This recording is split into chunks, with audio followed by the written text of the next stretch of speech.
नमस्कार, इस खास पेशकश में आप सभी का स्वागत है। मैं हूं अनु सिंह। पिछले कुछ दिनों से पाकिस्तान का जो रवैया है उससे एक बात स्पष्ट हो गई है कि पाक बदलने वाला नहीं है। उकसावे के मकसद से बॉर्डर पर फायरिंग हो रही है। समुद्र के रास्ते आतंकियों की घुसपैठ और दहशतगर्दों की जेल से रिहाई, ये वो तमाम बातें हैं जो दिखाती हैं कि पाक अपनी नापाक हरकतों से बाज आने वाला नहीं है।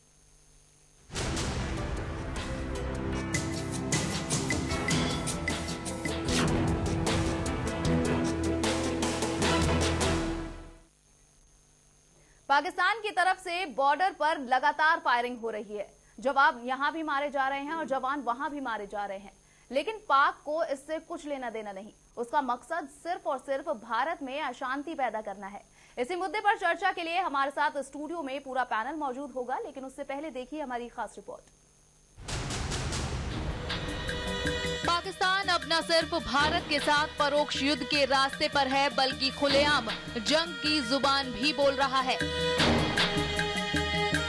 जब नियंत्रण रेखा और अंतर्राष्ट्रीय सीमा पर उसके बलों की बेवजह फायरिंग का भारत ने मजबूती से जवाब दिया, तो वहां के रक्षा मंत्री ख्वाजा मोहम्मद आसिफ ये इल्जाम मढ़ने लगे कि भारत पाकिस्तान को लो इंटेंसिटी के युद्ध में उलझाए रखना चाहता है। आक्रामक तेवर में कहा कि भारत शांति और प्यार की भाषा नहीं समझता। इससे पहले भी पाक पीएम के विदेश नीति सलाहकार सरताज अजीज ने आरोप लगाया था कि जब पाकिस्तानी रेंजर सफेद झंडे लहराते हुए बातचीत के लिए सीमा पर गए तो भी भारतीय जवानों ने उन पर हमला किया। इन इल्जामों के साथ ही अगर पिछले 5 दिनों से जारी गोलीबारी और संदिग्ध नौका के मामले वाली घटना पर गौर किया जाए तो इसी निष्कर्ष पर पहुंचा जा सकता है कि ये सारी कार्रवाई किसी षड्यंत्र के तहत हो रही है। अब सवाल है कि क्या पाकिस्तान भारत में अशांति फैलाने की किसी योजना पर काम कर रहा है? विदेश मंत्री सुषमा स्वराज ने सरताज अजीज के आरोपों पर जवाब देकर ताजा घटनाओं का कूटनीतिक फायदा उठाने की पाकिस्तान की मंशा पर पानी फेर दिया है। ऐसे ही कदम हमारे सुरक्षा बल उठा रहे हैं। जम्मू कश्मीर में उन्होंने पाकिस्तानी गोलाबारी का मुंहतोड़ जवाब दिया। वहीं खुफिया एजेंसियों ने जिस फुर्ती के साथ अरब सागर में पाकिस्तानी नौका की संदिग्ध गतिविधियों के सुराग हासिल किए और तटरक्षक बल ने जिस काबिलियत से उन्हें घेरा, उससे ये संदेश साफ हो गया कि भारत अपनी आंतरिक सुरक्षा के लिए अब पहले से ज्यादा मुस्तैद है। इसके बावजूद ये रहस्य कायम है कि आखिर पाकिस्तान का मंसूबा क्या है। जिस वक्त जम्मू कश्मीर की आवाम ने मतदान में भागीदारी के साथ नया जनादेश दिया, क्या पाकिस्तान उससे हताश है? क्या उसकी मंशा ऐसी परिस्थितियां पैदा करने की है जिससे जम्मू और घाटी के क्षेत्रों में जनादेश पाकर सबसे बड़ी पार्टी के तौर पर उभरी बीजेपी और पीडीपी के लिए सरकार बनाने का समझौता करना मुश्किल या लगभग नामुमकिन हो जाए? भारत में नई सरकार बनने और बेहतर संबंधों की पेशकश के बावजूद पाकिस्तान के रवैये में फर्क नहीं आया है। बॉर्डर पर मजबूती से जवाब देने की भारत की नई नीति का भी वहां के हुक्मरानों पर कोई असर नहीं दिख रहा, बल्कि इसकी वजह से सीमावर्ती क्षेत्रों में जान माल के हो रहे नुकसान से वो कूटनीतिक फायदा उठाने की कोशिश में है। इससे साफ है कि भारत के सामने चुनौती अब नई रक्षा रणनीति अपनाने की है। Bureau report, reporter 24x7। तो लगातार पाकिस्तान की तरफ से सीज फायर जारी है। पाकिस्तान को जब सबूत दिए जाते हैं, उससे सवाल पूछे जाते हैं तो उससे मुकर जाता है, जिससे साफ लगता है कि पाकिस्तान ये चाहता ही नहीं कि भारत की तरफ से किसी तरीके की कार्रवाई हो। वो बदस्तूर जारी रखना चाहता है अपने सीज फायर को और चाहता है कि भारत में किसी तरह से अशांति बनी रहे, क्योंकि उसे रास नहीं आ रहा है कि भारत किस तरीके से विदेशों में अपनी छवि को सुधार रहा है, किस तरीके से जो लोकतंत्र है वो वहां मजबूती से खड़ा हुआ है। ये वो तमाम चीजें हैं जो पाकिस्तान को उकसा रही हैं और इसी बदले की भावना के लिए अब पाकिस्तान इस तरीके के काम कर रहा है, जहां एक तरफ वो सीजफायर का उल्लंघन कर रहा है, दूसरी तरफ समुद्र के रास्ते घुसपैठ करने की कोशिश कर रहा है। चाहे नेपाल बॉर्डर की बात हो या फिर पोरबंदर की, सब जगह से कोशिशें लगातार जारी हैं पाकिस्तान की तरफ से। बॉर्डर पर घुसपैठ के लिए तकरीबन 250 लोगों को देखा गया है। इसमें सबसे ज्यादा सवाल जो उठते हैं वो उठते हैं इसकी मंशा पर कि आखिर पाकिस्तान चाहता क्या है। क्या पाकिस्तान युद्ध चाहता है? क्या पाकिस्तान चाहता है कि अंतर्राष्ट्रीय स्तर पर इस मामले को उठाया जाए? आखिर क्या कुछ है पाकिस्तान के मन में? यही वो बड़े सवाल हैं जो इस वक्त पाकिस्तान के इर्द गिर्द घूम रहे हैं और भारत की सरकार को भी अब निर्णायक कदम उठाने की जरूरत आ पड़ी है, क्योंकि पाकिस्तान बातों से समझने वाला नहीं है।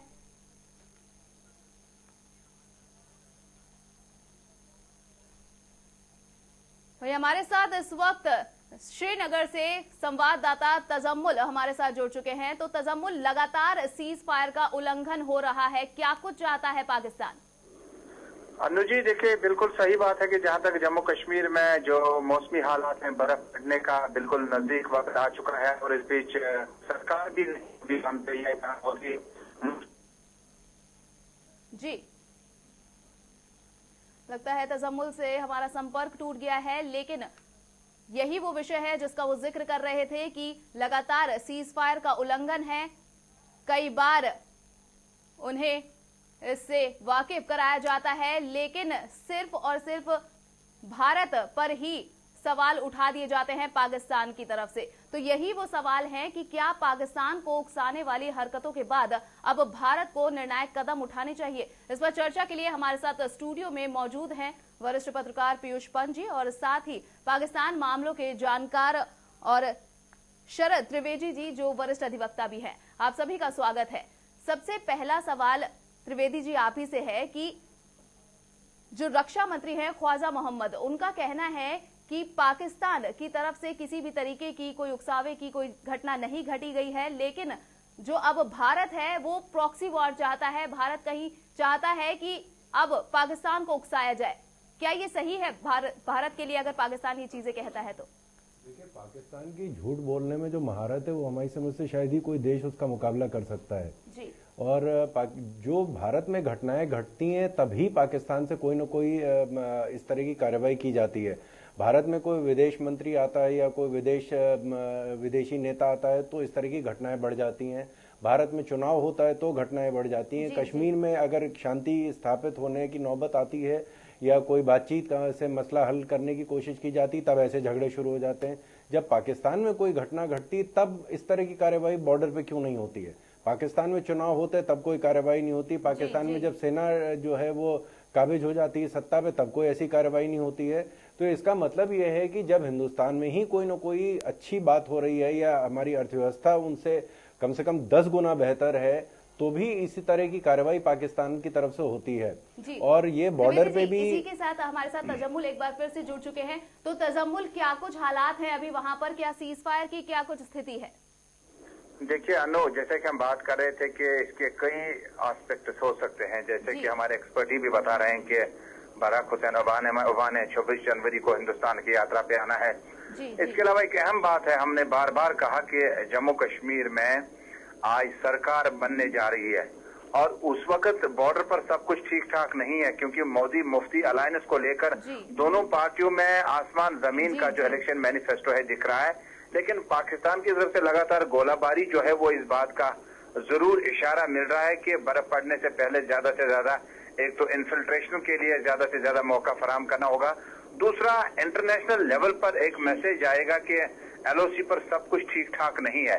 जैसे कि अमेरिका ने भी ख्वाहिश जाहिर की थी कि अगर, मुझे याद है कि 2014 में जब जनवरी फरवरी में बहुत ज्यादा सीज फायर का उल्लंघन उस तरफ से किया गया तो उसके बाद अमेरिका ने भी और चाइना ने भी भारत से इजाजत मांगी थी कि अगर वो चाहें तो वो उनकी मदद कर सकते हैं कि आखिर बॉर्डर पर सब कुछ ठीक ठाक क्यों नहीं बैठता है। लेकिन भारत ने साफ इनकार किया कि वो तीसरे किसी कंट्री की मदाखलत या इंटरफेरेंस नहीं चाहता है। लेकिन पाकिस्तान भारत हमेशा से इसके खिलाफ रहा है, वो चाहता है कि आपसी सहमति से ही इन मुद्दों को सुलझा लिया जाए। तजम्मुल, हमारे साथ स्टूडियो में शरद त्रिवेदी जी मौजूद हैं जो वरिष्ठ अधिवक्ता हैं और पाकिस्तान मामलों के जानकार हैं। सर, आप कुछ पूछना चाहेंगे तजम्मुल से कि आखिर क्या कुछ स्थिति है वहां पर? मैं ये जानना चाहूंगा कि इस समय जो गोलाबारी है वो बढ़ रही है या घट रही है, या जिस तरह की स्थिति थी वैसी ही बरकरार है, और जो बॉर्डर सिक्योरिटी फोर्स है या फौज का इसमें क्या रुख है इस समय? बिल्कुल। देखिए, जहां तक बॉर्डर में इस वक्त सूरत हाल है, कुछ लम्हात खामोश गुजरने के बाद फिर गोलाबारी शुरू हो जाती है। और ये गोलाबारी जो है न सिर्फ कृष्णा घाटी सेक्टर, सांबे सेक्टर, RS-पोरा इंटरनेशनल बॉर्डर, बल्कि कई जगहों पर अचानक से गोलियां चलना शुरू हो जाती हैं। और सूरत हाल बिल्कुल इस बरक्स नहीं होता है कि गोलाबारी की कोई वजह हो। जहां तक हमारे रेंजर्स या हमारी सेना जो है वो आपस में जरूर सोच रहे होंगे कि किस तरह से इस मामले से निपटा जाए, लेकिन राजनीति जो पाकिस्तान की है वो हम पहले भी जान चुके हैं कि वहाँ प्रेसिडेंट रूल के दौरान भी यही सूरत हाल होती है। और जब डेमोक्रेसी में इन्होंने एक अच्छी पार्टनरशिप के साथ नवाज को प्राइम मिनिस्टर बनाया था और उसके बाद मोदी से मुलाकात हुई थी, और शायद अप्रहेंशन था कि ये चीजें जो हैं ये रुक जाएंगी, लेकिन ऐसा बिल्कुल भी नहीं हुआ। बल्कि ये जो बॉर्डर सिक्योरिटी फोर्स या सेना के जो जवान हैं वहाँ इतना ज्यादा मुश्किल हालात में है, बर्फबारी बहुत ज्यादा होती है, माइनस तक टेम्परेचर चला जाता है। लेकिन इस बीच आपको याद होगा कि 2014 में बहुत ज्यादा नुकसान सेना को पहुंचा था। लेकिन लगातार फ्लैग तजम्मुल, अगर अभी की स्थिति के बारे में बात करें तो बताया जा रहा है करीब 200 जो ऐसे घुसपैठिए वहां पर ताक लगाए बैठे हुए हैं, और दूसरी तरफ हाफिज सईद को वहां देखा गया और वहां की तरफ से हाफिज सईद जिंदाबाद के नारे तक लगाए गए। क्या कुछ है वहां पर इसकी प्रतिक्रिया? जी अनु, बिल्कुल सही बात है। पहले भी बाज़ाब्ता तौर पर एजेंसी ने रिपोर्ट दिया था कि यहाँ पर 250 के करीब जो इन्फिल्ट्रेटर्स हैं वो तैयारी की हालत में है कि किसी तरह उनके लिए सेफ रास्ता दिया जाए, जिसके बाद वो इन्फिल्ट्रेशन करके इस तरफ आना पसंद करेंगे। लेकिन दूसरी तरफ हाफिज मोहम्मद सईद के हवाले से मैं आपको बताऊंगा कि पाकिस्तान ने हमेशा वहां से ब्लड रिलेशनशिप को लेकर एक्सप्लॉयटेशन किया, और हाफिज मोहम्मद सईद भी उस बिल्कुल फिराक में बैठे हुए हैं कि कब उनको ऐसा मौका पाकिस्तान फराहम करे जिससे वो जम्मू कश्मीर के लोगों के साथ रिश्ता जोड़कर मुख्तलिफ मामला पर बात करने के लिए अपनी जान की कुर्बानी तक देने की बातें की जाती है मुख्तलिफ जलसों में, और जिससे ब्लड एक्सप्लॉयटेशन करके आम लोगों को उसमें धकेला जाता है। मुझे बताइएगा कि 175 के करीब जवान जो देखे गए हैं वहां पर, मिलिटेंट देखे गए हैं, वो कौन लोग हो सकते हैं? क्या अफगानिस्तान से डिमिलिटराइजेशन के बाद US के जो फौज है वो वहां से निकलना शुरू हो गए हैं? क्या ये उनमें से कुछ लोग हैं, या क्या वो ये लोग हैं जिन्होंने अब पाकिस्तान से नई तरबियत हासिल करके हाफिज मोहम्मद सईद जैसे लोगों के जो इरादे हैं उनको आगे बढ़ने की तैयारी उन्होंने ठान ले रखी है? लेकिन कुल मिलाकर देखा जाए कि लाइन ऑफ कंट्रोल पर सब कुछ ठीक ठाक नहीं है। जी, सब कुछ ठीक ठाक नहीं है तजम्मुल, और यही वो सवाल है जो आपने उठाए हैं, जिनका जवाब चाहता है भारत लेकिन पाकिस्तान देना नहीं चाहता। इस बातचीत के लिए आपका बहुत बहुत शुक्रिया तजम्मुल।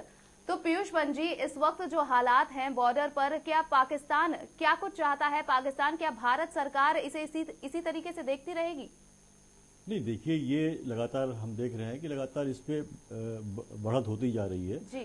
और लगातार पाकिस्तान की तरफ से जो घुसपैठ की जा रही है, LOC का जो है वहाँ पे क्रॉस करने की कोशिश की जा रही है और गोलाबारी हो रही है। पिछले हम 3-4 महीने से लगातार इस चीज़ को देख रहे हैं, बढ़त घटत उसमें हो रही है।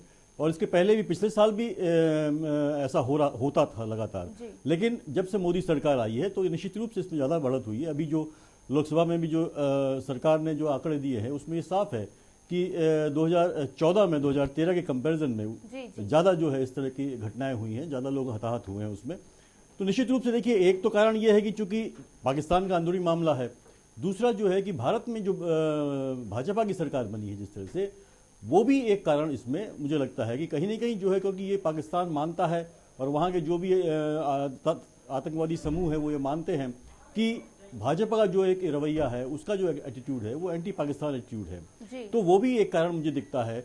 दूसरा, अगर आप देखेंगे जिस तरह से जो है कि भाजपा सरकार जब से आई है तो इसने भी जो है एकदम बदले की कार्रवाई करी है, तो इसने चीज़ों को और भी ज़्यादा आगे बढ़ाया है, और भी चीज़ों को जहां शांत हो सकती थी शायद वो नहीं हो पाई हैं, और लगातार जो है कि जो बदला उनको लगातार मिला है, मुंहतोड़ जवाब मिला है, उसने और जो है कि माहौल बिगाड़ा है, बौखलाहट को बढ़ाया है, और निश्चित रूप से वो एक रिटेलिटरी एक्शन में जो है वो फिर ज्यादा जो है वो हमले कर रहे हैं इस तरह से। जी, क्योंकि पीयूष जी, कहीं ना कहीं पाकिस्तान को ये भी रास नहीं आ रहा है कि जम्मू कश्मीर की जो जनता है वो कहीं भारत की सरकार पर विश्वास न करने लग जाए, कहीं उनके हाथ से वो जमीन न चली जाए, ये भी पाकिस्तान के मन में। निश्चित रूप से देखिए, वो कभी नहीं चाहेंगे कि एक वहाँ पे भाजपा की सरकार जो एक पाकिस्तान की खिलाफत करती रही है लगातार, वो सरकार जो अल्पसंख्यकों की खिलाफत करती रही है वो सरकार वहाँ पे बने। और इसीलिए जब PDP और BJP का अलायंस होने जा रहा है, इसकी खबरें आ रही हैं, तो वो कभी नहीं चाहेंगे कि वहां पे इस तरह की कोई सरकार बन सके, क्योंकि उनको पता है कि हिडन एजेंडा क्या है भाजपा का, वो लगातार है। तो इसलिए भी वो वहां चाहते हैं कि इस तरह के हालात बनाए जाए वहां पे कि जिससे कि वो सरकार बनने में भी दिक्कत हो और लोगों में एक जो है कि दहशत की भावना पैदा हो कि अगर इस तरह की सरकार बनती है वहां पे तो क्या क्या खतरे हो सकते हैं। तो वो लगातार डाइवर्ट करने की कोशिश है। वो पाकिस्तान में भी जिस तरह के हालात हैं, आपको पता है कि वहाँ पे आर्मी और एसआई का जो गठजोड़ है वो वहाँ की सरकार को कोई भी कदम उठाने नहीं देती है। वो लगातार यहाँ पे जो है आतंकी हमले करवाती है और लगातार जो घुसपैठ करवाती है। और दूसरा जो कारण है वो देखिए, जो अभी आपके रिपोर्टर कह रहे थे वो सही है कि देखिए जब बर्फबारी होती है वो ऐसा मौका होता है कि उस समय जो है कि वो सिक्योरिटी फोर्सेज से एंगेज करके और जो है कि वो ये मौका उनको देते हैं कि अंदर घुसने के लिए। तो ये भी एक कारण है उसका। और लेकिन जो माहौल तो हुआ है कि देखिए जो सरकार ने रिस्पॉन्स, क्योंकि अमित शाह का जो बयान था उन्होंने कहा कि पहले जो है कि पाकिस्तानी सेना जो है गोली चलाती थी और वो ही खत्म करती थी कब, अब जो है कि पाकिस्तानी सेना गोली चलाती है और हम जो है ये तय करते ही कब खत्म होगी। तो ये जो एक जो है कि रिटेलिएटेड और भावना ये है कि हाँ भाई देखिए हम भी जवाब देंगे, मुंह तोड़ जवाब देंगे, उसने मुझे लगता है माहौल को और गर्म किया है। और इसकी वजह से हम देख रहे हैं कि वो ज्यादा जो है लोगों को वहां से हटाया जा रहा है, लोगों पर ज्यादा गोलाबारी हो रही है। शरद जी, अगर पूछा जाए कि जब भी भारत के रिश्ते सुधरते हैं या फिर क्योंकि भारत हमेशा चाहता है पाकिस्तान के साथ सौहार्दपूर्ण रवैया अपनाने की, संबंध बनाने की। पिछली बार भी जब अटल जी ने लाहौर बस सेवा शुरू की थी तो उसके बाद कारगिल का युद्ध भारत को देखने को मिला था। अब भारत की तरफ से शॉल भेजा गया, साड़ी भेजी गई, लेकिन उसके बावजूद भी पाकिस्तान पर कुछ असर नहीं हो रहा, वो बदस्तूर जारी है। देखिए इसके 3 कारण हैं। पहला कारण तो ये है कि पाकिस्तान जो पाकिस्तानी विदेश नीति भारत, चीन और अमेरिका की तरफ है, उसका वहाँ की जो सिविलियन सरकार है उससे उसका कोई लेना देना नहीं। ये टोटली फौज और आईएसआई के कंट्रोल में है। दूसरी चीज ये है कि जो भी कार्रवाई होती है वहां पे फौज को अपना वर्चस्व बनाए रखने के लिए, जैसे देशों के पास फौज होती है, पाकिस्तान में फौज के पास एक देश है, तो फौज का जो देश का काम है सिर्फ फौज को फंड करना, फौज के वर्चस्व को बनाए रखना। और वो तभी बनाए रख सकते हैं कि जब वो अपनी जरूरत महसूस कराए लोगों को, क्योंकि पाकिस्तान की अर्थव्यवस्था और जो भौगोलिक उनकी हालत इतनी खराब है कि बहुत से देश तो इसमें जी भी नहीं सकते हैं। तो उनके लिए जरूरी है कि हिंदुस्तान से एक तनाव का जो वातावरण बनाए रखें। अगर नहीं बनाए रखेंगे तो जनता कहेगी हम इतनी पैसे फौज को 20% अपनी आमदनी का दे क्यों रहे हैं। और तीसरी वजह इसकी यह है कि जो पाकिस्तान में अगर जैसे ही तनाव की स्थिति कम होती है भारत के साथ या जो बढ़ती है भारत के साथ, तो इनको एक फॉरेन इंटरवेंशन का एक ये खौफ बना लेते हैं कि साहब देखिए ये जो है ये बात जो है वो एटमी लड़ाई में परिवर्तन हो जाएगा, तो इसलिए ये है कि हमको बात करनी चाहिए और विदेशी हस्तक्षेप हो। तो कश्मीरी मुद्दे का जो अंतर्राष्ट्रीयकरण जो है वो इसी तरीके से हो सकता है जी। तो वो एक तनाव जब तक कश्मीर में नहीं बनेगा और विदेशी जो यूरोपीय देश और अमेरिका में एक उनके दिमाग में एक हमेशा एक डर बना रहता है कि कहीं ये न्यूक्लियर वॉर ना हो जाए, तो इतना तनाव ये ना हो कि लड़ाई की नौबत आने से एक सीढ़ी पहले तक इसको बनाए रखो कि लड़ाई ना हो, लेकिन ये गर्मा गर्मी बनी रहे। तो कश्मीर वालियों को लगे कि हमारे हितों का काम हो रहा है, विदेशों को लगे कि साहब यहाँ पे जो है एटमी खतरे का अंदाज है। तीसरा ये है कि उनका वर्चस्व पाकिस्तान में बना रहे। ये 3 कारण है जिससे हमेशा 48 से लेके और आज तक जो है ये तनाव का माहौल बना रहेगा पाकिस्तान में, आगे भी रहेगा। जी पीयूष जी, पाकिस्तान कहता है कि अच्छा तालिबान है और बुरा तालिबान है, लेकिन अगर पाकिस्तान की बात करें तो ऐसा लगता है कि पाकिस्तान खुद सोचता है कि एक अच्छा आतंकवाद होता है, एक बुरा आतंकवाद होता है। अच्छा आतंकवाद वो है जो भारत के खिलाफ है और बुरा आतंकवाद वो है जो पाकिस्तान में ही हमले करता है। क्या ये सही है? यही सोच है पाकिस्तान की? नहीं देखिए, हाँ ये सोच रही है लगातार उनकी, क्योंकि वो पैट्रोनाइज करते हैं जिन तालिबानियों को, वो उनके लिए जो भारत के खिलाफ जो है उस तरह के घुसपैठ करते हैं, आतंक क्रिएट करते हैं, काफी खुश तो वो अच्छे हैं। लेकिन जो पाकिस्तान में, जैसे कि अभी आपने कुछ दिन पहले देखिए पेशावर में जो घटना हुई, जिस तरह से इतने बच्चों को मारा गया है, तो वो उस तरह घटनाएं जो पाकिस्तान के अंदर जब हो जाती है घटनाएं, तो उसको वो जो कार्रवाई की जाती है, तो वो कहते हैं कि ये बैड तालिबान है, ये अच्छा ये नहीं है। तो वो लगातार जो है तालिबानी जो लोग हैं उनका इस्तेमाल करते रहिए पाकिस्तान। ये भी बहुत बड़ी गलती है। पाकिस्तान किसी सरकार का पैट्रोनेज है, उनको मिला हासिल हुआ है, उसका नुकसान हो रहा है, उनको खुद भी भुगतना पड़ रहा है और वो उसका लगातार भारत के खिलाफ इस्तेमाल करती है पाकिस्तान की सरकार। तो ये बात सही है। हालांकि जो वर्तमान से अध्यक्ष हैं नवाज शरीफ के जो कजिन हैं, उन्होंने ये बात इसको कहा कि ऐसा कुछ भी नहीं है, और बाद में नवाज शरीफ ने भी ये स्टेटमेंट दिया जब ये पेशावर वाली घटना हुई है कि ऐसा कुछ भी नहीं है और हम सबके खिलाफ जो है कार्रवाई करेंगे। लेकिन प्रैक्टिकली जो हम देखते हैं कि ग्राउंड लेवल पे ऐसा नहीं हो रहा है। देखिए हाफिज सईद का मामला देख लीजिए, वो वहाँ पूरे भरे चौराहे में जो है सभा को संबोधित करता है और भारत के खिलाफ आग उगलता है, तो वो कहीं सरकार कोई एक्शन नहीं लेती है। तो निश्चित रूप से ये जो दोगला जो चरित्र है पाकिस्तान का, वो भी बहुत जो है ये सामने आ रहा है। हमारे साथ कांग्रेस से अमित मिश्रा जी भी जुड़ चुके हैं। अमित जी, इस वक्त जो स्थिति है पाकिस्तान और भारत की, वो कुछ नहीं बदली है। यूपीए काल में भी वो यही थी और एनडीए काल में भी यही है। क्या आप देखते हैं कि कुछ कमियां रह गई हैं किसी तरफ से? देखिए, जहाँ तक पाकिस्तान का रवैया है वो तो शुरू से ही इसी प्रकार का चला आ रहा है। जी। लेकिन कहीं ना कहीं आज के समय में कुछ ज़्यादा सीज फायर के उल्लंघन हमें देखने को मिल रहे हैं पिछले कुछ समय में। और दूसरा एक कारण जो ये भी लगता है कि जो ओबामा जी का जो विजिट है 26 जनवरी पर, उससे कहीं ना कहीं ध्यान भटकाने की कोशिश पाकिस्तान लगातार कर रहा है, चाहे वो थ्रू मिलिटेंसी हो और चाहे थ्रू सीज फायर उल्लंघन हो। तो कहीं ना कहीं उसकी एक नीति है कि कहीं ना कहीं भारत को में अशांति फैलाई जाए। पहले जब बिल क्लिंटन आए थे उस वक्त भी ऐसी ही फायरिंग की गई थी पाकिस्तान की तरफ से, और अब बराक ओबामा आ रहे हैं तब भी यही हाल है। क्या ये सही है शरद त्रिवेदी जी कि पाकिस्तान हमेशा यही करता है जब कोई विदेशी नेता भारत में आता है? तो वो एक भय का माहौल बना रहे, उसके लिए हमेशा तत्पर रहते हैं कि कोई भी आए जाए, विदेशी लोगों के मन में ये भय बने कि लड़ाई बढ़ सकती है, फैल सकती है, आतंकवादी घटनाएं घटती रहें, विश्वास कम हो भारत पर। जी। और पाकिस्तान में जैसे कि और जब भी अमेरिका चाहता है तो वो काम कर देते हैं। रमजी यूसुफ जिसने पहली बार ये वर्ल्ड ट्रेड सेंटर पे जो हमला किया था, उसको पाकिस्तान ने पकड़ा, अमेरिका को दे दिया। बाकी मुल्ला ओमर जो है उनको पाकिस्तान में देखा गया है, ओसामा बिन लादेन को पाकिस्तान में पकड़ा गया है। तो अगर अमेरिका चाहे, क्योंकि अमेरिका से इनको करीब 2.8 बिलियन डॉलर जो है वो एड मिलती है, तो वो जब अमेरिका इन पे कोड़ा कसी करता है कि साहब आप कोई कार्रवाई नहीं करते, तो 4 आतंकवादियों को पकड़ के उनको दे देते हैं। और जैसे ही वो उनका ध्यान हटता है फिर ये आतंकवादी घटनाएं बढ़ाते, क्योंकि वो एक इनके आमदनी का जरिया बन चुका है।